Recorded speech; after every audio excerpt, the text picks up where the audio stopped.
இருக்கும்னு நம்ம வாழ்றதே கஷ்டம்தான். யாரு வாழறது நான் காட்டுறேன். நம்ம ஆளுங்களை வர சொல்லு. என் கதையை முடிக்க பார்க்கறேன்னா அவன் கதையை நான் முடிக்கிறேன். வீட்டை சுத்தம் பண்ணியாச்சா?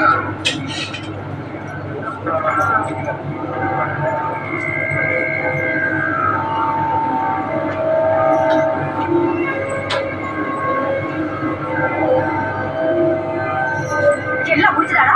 முதலாளி பெருசா வருது.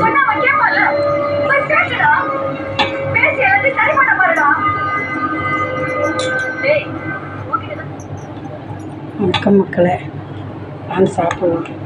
புதினா துவையல், கோதுமை தோசை, சப்பாத்தி தான் சாப்பிடுவார்.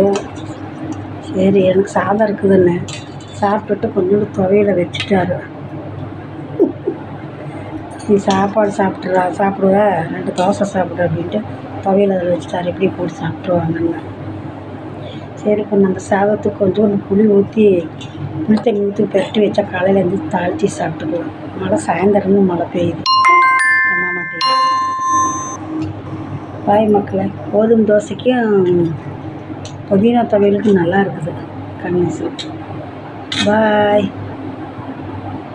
ஏதோ வயிற்றுக்கு இல்லைங்காது கிடைச்சா சரி, அதை தான் நினைக்கணும்.